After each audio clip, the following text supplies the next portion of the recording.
With all respect, sir, you might want to sit this one out. Staff Sergeant Brandon Cole said it with a smile. Not a cruel smile, the kind that is almost worse than cruel because it is so completely sincere. It was the smile of a man who genuinely believed he was doing the old man a favor, redirecting him away from embarrassment before it had a chance to arrive. The old man, standing at the edge of the gravel clearing in Fort Bragg's Training Area 7, did not smile back. He was 76 years old, 5'9", wearing olive drab field trousers and a plain gray thermal and a faded Dawson County, Georgia cap with no markings. He was holding a folded piece of notebook paper. On the paper, in pencil, was a hand-drawn terrain sketch that nobody at the start point had looked at closely enough to understand yet. He looked at Cole for a moment. He looked at the tree line. He put the folded paper back in his breast pocket. "I'll manage," he said. Cole looked at the two young soldiers beside him, Specialist Reyes, Sergeant Okafor, and one of them, Reyes, stifled a laugh. The three of them had been preparing for a timed land navigation exercise through 11 kilometers of Carolina hardwood forest, using laminated satellite maps and GPS units mounted on their forearms. The objective was Hill 412, a rocky summit clearing 3 ridgelines away, unmarked except for a VS-17 panel on a stake. First to the panel won the evaluation. The old man had no GPS. He had no laminated satellite map. He had a canvas field notebook, a stub of pencil behind his ear, and the piece of folded paper in his pocket that he had apparently drawn himself the night before in his quarters on base, using nothing that anyone could identify as a source. Cole had tried to explain the GPS unit. He had tried to explain the laminated map format. He had tried to explain the time standard. 3 hours for the course, which was considered aggressive for this terrain. The old man had listened to all of it with the patient attention of someone waiting for a speaker to finish before asking the only question that actually mattered. When Cole was done, Frank Harlan had asked, "Which side of Hill 412 is the objective panel on?" Cole had blinked. "That's part of the exercise. We don't north face or south." A pause. "We don't give that information at the start point," Cole said. Frank had nodded slowly and looked at the tree line again. What those 3 soldiers did not know, and what the land navigation course briefing had not thought to mention, was that the old man in the Georgia cap had crossed this specific ground before. Not similar ground. Not ground that resembled it. This ground, these ridgelines, these creek beds, this particular angle of the Uwharrie Tract, where the red clay soil changes texture between the ridge and the valley floor.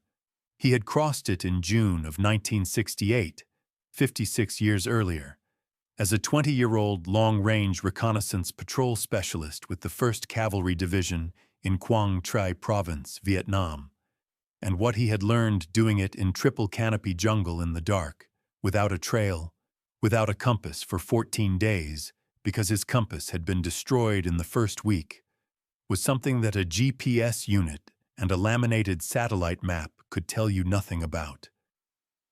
The terrain was going to tell him exactly where the panel was. It had been telling him since he arrived on base the previous afternoon and walked the perimeter road at dusk. Watching the light and the water drainage and the way the ridge profiles broke against the November sky. It had been telling him since 1968. He had simply never stopped listening. If you believe that some kinds of knowledge cannot be programmed, cannot be downloaded, and cannot be replicated, type ghost in the comments right now. Because what Frank Harlan did in those 11 kilometers of Carolina forest that morning is something that no satellite image could have predicted, and no instructor in that training battalion had seen before. His full name was Franklin Roy Harlan. He had been born in the spring of 1949 in Dawson County, Georgia, in the Blue Ridge foothills. The second son of a deer hunter and a school teacher, who had between them given him the two things that would define his life: his father's ability to read ground and his mother's ability to read silence. His father, a man named Clem Harlan, who had hunted the Chattahoochee National Forest for 40 years without ever using a trail map, had taken Frank into the woods for the first time when the boy was 5.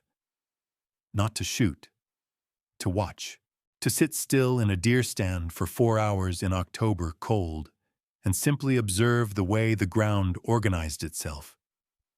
Where the water ran, where the deer ran, where the light came through and where it didn't. Why the slope fell the way it fell. Clem Harlan believed, and had believed since he was a young man, that terrain was a language, that the land spoke constantly and clearly about what it was, where it went, what it was doing, and that most people walked through it completely deaf. Frank had been a natural reader. By the time he was 12, he could navigate the Chattahoochee backcountry in darkness, not by compass or trail, but by feel. The angle of the ground underfoot, the temperature change between ridge and hollow, the sound of water at different distances, the particular resistance of vegetation that had grown on north-facing slopes versus south. His father had said, one November evening when Frank had led them back to camp, in a moonless dark without hesitation, "That boy doesn't walk through the woods. He reads it." He had been drafted in March of 1968 at 19, shipped to Fort Benning for 12 weeks of infantry training, and had demonstrated during a nightland navigation evaluation a skill sufficiently unusual that his training cadre had flagged his file. He was offered and accepted assessment for long-range reconnaissance patrol, the small unit deep penetration reconnaissance teams operating in the most difficult terrain in Vietnam. He completed LRRP school at Fort Bragg in the summer of 1968 and was in country by August. For 14 months, from August 1968 through October 1969, Frank Harlan moved through jungle terrain in Quang Tri and Thua Thien provinces that the U.S. Army's own topographic maps described only approximately. He operated in teams of 4 to 6, deep in triple canopy forest, where air support could not always reach, where resupply was intermittent, and where the primary skill keeping men alive was the ability to move without being heard, navigate without being found, and understand terrain in a way that the enemy, who had been living and fighting on that ground for generations, might not fully anticipate. He had moved on that ground for over a year without GPS, without satellite imagery, and for significant periods without functioning compass equipment. What he had instead was the system his father had given him in the Chattahoochee. Refined, sharpened, tested in conditions that made Georgia deer hunting seem like an afternoon walk. He read water. Water always ran to the lowest point, and the lowest point was always a valley, and every valley in Vietnam led somewhere navigable. He read vegetation density. Triple canopy grew thickest on ridgelines, thinned on the shoulders, changed species composition in the valley floors where the soil was different. He read temperature. Night air pooled cold in low ground, ran warm over ridges, and the gradient between them told him his elevation change even in total darkness. He read sound. The pattern of jungle at rest versus jungle disturbed. The specific silence that fell in a 200-meter radius around large animal movement. The way mortar positions changed the acoustic signature of a hillside. He had extracted his 4-man team through 6 kilometers of unfamiliar terrain on a pitch-black night in November of 1968, carrying 1 casualty with NVA forces within audible range, navigating entirely by these methods. The extraction had been successful. All 4 men had come out. The after-action report, filed by his team leader Captain David Reese, had used the phrase, "Specialist Harlan's terrain reading under these conditions was without precedent in my experience." He had come home in late 1969 with a Silver Star and a Bronze Star with Valor device, both of which were in a shoebox in the closet of his house in Fayetteville, North Carolina, where he had lived since 1972. He had retired from civil engineering work in 2011. His wife Eleanor had passed in 2018. His granddaughter Maya, currently a first-year cadet at West Point, had arranged through her academic advisor, a retired SF colonel named Whitmore who knew Frank's service record, for him to attend a land navigation training day at Fort Bragg as a guest observer and, if willing, a practical demonstrator. Frank had agreed to come. He had not agreed to observe. He had driven to the training area the previous afternoon and walked the perimeter road for 90 minutes at dusk, hands in his pockets, eyes on the ridgelines, making the pencil sketch that was now in his breast pocket. He had not told anyone why. Cole's GPS showed him the route. He had chosen the northern approach, longer by about 400 meters, but lower ridges, less elevation change, faster movement. Reyes was taking the central route. Okafor, the quiet one, who had watched Frank from the start with an expression that contained a question he had not yet found the words for, was on the southern approach. Frank walked into the tree line at his own pace and disappeared. Cole watched him go. He checked his GPS, confirmed his waypoints, and started moving at the pace of a man who was extremely good at this and knew it.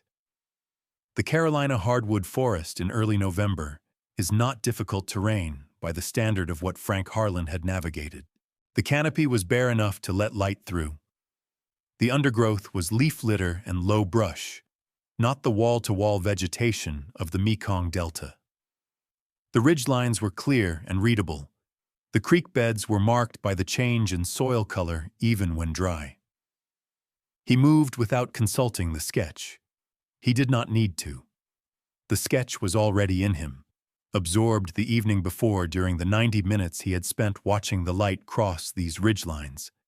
He moved the way his father had taught him to move in the Chattahoochee. Not on the terrain, but through it, reading it as he went, adjusting not to what the map said, but to what the ground was actually doing underneath his boots.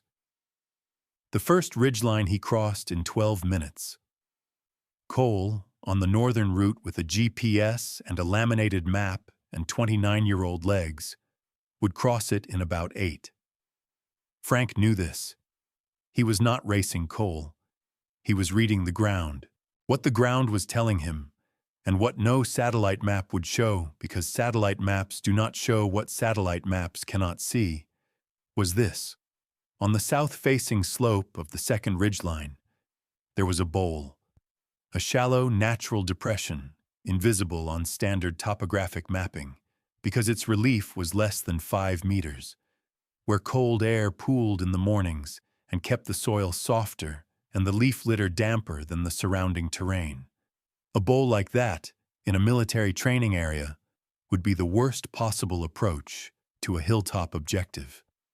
It would be slow, loud, and navigable only by GPS-dependent route following, because there was no visible reference point. The north face of Hill 412, which Cole was approaching, opened directly onto that bowl.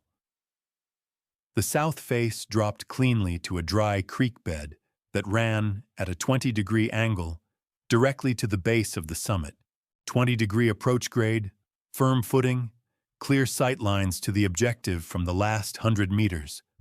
A natural highway, invisible on the satellite image because it was obscured by the canopy that ran along its edges. Frank had seen it from the perimeter road the evening before. Specifically, he had seen the way the light died early on the north face, the bowl holding shadow, and the way the south face caught the last horizontal light at dusk along a clear, unobstructed grade. He had drawn it on the notebook paper with a stub of pencil in 6 minutes. He crossed the second ridgeline on the south shoulder, dropped into the creek bed, and began moving up the grade toward Hill 412 at a pace that was unhurried and completely sustained. The pace of a man who has learned that terrain, navigated correctly, does not ask you to fight it. 41 minutes after the start, Frank Harlan stepped out of the tree cover onto the rocky clearing at the top of Hill 412 and found the VS-17 panel on its stake exactly where the terrain had told him it would be. He stood for a moment, looking back down the south approach. The dry creek bed was visible through the bare lower branches, a clean, pale line of exposed soil running down through the canopy. Straightforward. Obvious if you knew to look for it. He put his hands in his pockets. He waited. Subscribe to The Old Guard right now and tell me in the comments where you're watching from. Because what happens when Staff Sergeant Cole finally reaches that hilltop is something that nobody in the training battalion's records office had seen in 17 years of running that course. Cole arrived at Hill 412 at 1 hour and 19 minutes, 38 minutes after Frank. He came up the north face approach, through the bowl, his boots dark with the soft, damp soil, breathing harder than his fitness level should have required. His GPS had routed him perfectly, in the technical sense. He had followed the waypoints with precision and arrived at the correct grid coordinate. What the GPS had not told him was that the north face approach to the summit added 40 vertical meters of unnecessary elevation gain because the bowl sat 12 meters lower than the surrounding topographic line, and that the soft soil in the bowl had been burning his leg drive for the last 300 meters. He stepped into the clearing and saw the old man in the Georgia cap sitting on a rock near the VS-17 panel, writing in his field notebook. Cole stood in the clearing for a moment. He looked at his GPS. He looked at the panel. He looked at the old man. He looked at the time on his watch. He said, with the specific flatness of a voice from which all certainty has just been removed, "How?" Frank looked up from the notebook. "South face," he said. "Dry creek bed runs right to the base of the summit from the second ridge. 20-degree grade, firm going the whole way." He turned the notebook so Cole could see the pencil sketch. The same sketch from his breast pocket, now open to the full page. "The bowl on your approach holds cold air.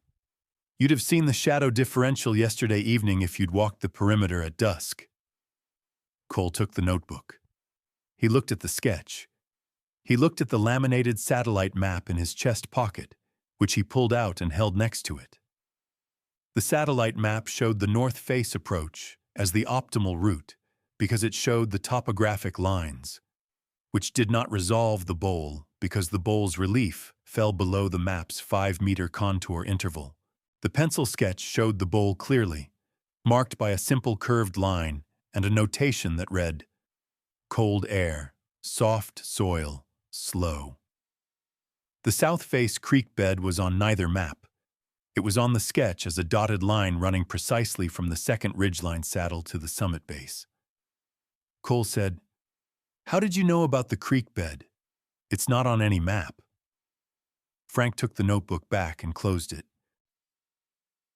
"The drainage angle on the south shoulder is 11 degrees, he said. "Soil that grade in November, in this forest type, with a dry fall. That's a creek bed that runs maybe 6 weeks a year. Satellite imagery won't show it because it's under canopy and it's dry when they image this area in late season. But it runs, and when it runs, it clears the understory. Walk the ridge at dusk and look for where the light comes through clean at ground level on the south face. That's your highway." Cole stood in the cold air of the hilltop clearing, holding his laminated satellite map, and looked at the old man in the faded Georgia cap, who had beaten him to this summit by 38 minutes, using a pencil sketch drawn the night before. When were you last in this specific training area? He said. Frank looked at the ridgeline below them for a moment. 1968, he said. Different country. Same lesson. Specialist Reyes arrived at the summit at 1 hour 44 minutes. Sergeant Okafor, who had taken the southern approach entirely by instinct, he had watched Frank walk into the tree line and had, quietly, taken the same bearing, arrived at 1 hour and 27 minutes. He said nothing when he reached the clearing and saw Frank there. He simply nodded, the nod of a man who had suspected something and had been proven right about it. Lieutenant Colonel Patricia Osman arrived in a training area vehicle on the fire road below Hill 412 at approximately the 2-hour mark, conducting her standard mid-exercise check. She parked on the road and walked the last 100 meters up the south face approach, the creek bed grade moving easily, and came out into the clearing to find her land navigation instructor sitting on a rock with his laminated map in his hands and a pencil sketch on his knee, and a 76-year-old man in a Georgia cap standing at the VS-17 panel looking at the ridgelines. She stopped. She said, "Frank Harlan." The old man turned around. She looked at Frank. "How long did you walk the perimeter road yesterday?" "Hour and a half," he said. "Light was good." She turned to Cole fully and said, with the level voice of someone delivering a lesson that she had been waiting for the right moment to deliver. "Staff Sergeant Cole. Frank Harlan ran long-range reconnaissance patrol in 1st Corps for 14 months in 1968 and 1969. He navigated triple canopy terrain without compass equipment for a cumulative total of 31 days across multiple operations. His after-action reports are still used in the land navigation curriculum at the Special Forces qualification course." She paused. "He does not need your GPS orientation. He needed about 90 minutes with your terrain." Cole sat with this for a moment. He looked at the sketch again. "Mow the bowl," he said, not as a question, but as the sound of a man revising something structural. "I've run that north approach 11 times. I've never—" "You never walked the perimeter at dusk," Frank said. "Not in late fall, when the shadow sits different." He pulled the pencil from behind his ear and tapped the sketch at the bowl notation. "Shadow differential told me about the bowl. Bowl told me the north face was slow ground. Slow ground told me to look for the alternative. Creek bed was the alternative." He looked at Cole. "Your GPS gave you the correct grid," he said. "I'm not arguing with the GPS. But the GPS doesn't know what the light does at 1700 hours in November on a north-facing hollow. That part's not in the satellite." Cole was quiet. "How do you learn that?" he said finally. Frank put the pencil back behind his ear. "You walk slow," he said. "And you listen to what the ground is telling you instead of what the map says it should be telling you. Those are two different conversations." He looked at the ridge below them. "The ground is always telling the truth. The map is always a few years behind." Frank walked down from Hill 412 on the south face creek bed approach, the same way he had come up. Okafor fell in beside him, not asking questions, just walking, watching the way the old man moved through the terrain. Frank did not acknowledge this directly. He simply walked at his own pace and let the young soldier observe what he was observing. At the base of the second ridgeline, where the creek bed met the valley floor, Frank stopped. He pointed with 2 fingers, not dramatically, the way a guide points at something remarkable, but the way a carpenter points at a joint. "Here, this is the thing." A slight change in the soil color, a line where the red clay darkened by 1 shade, running diagonally across the valley floor, 10 centimeters wide, barely visible under the leaf litter. "Waterline," Frank said. This valley floods twice a year, early spring and again in August. That line is the high water mark. If you're moving at night and you hit soil that dark, stop.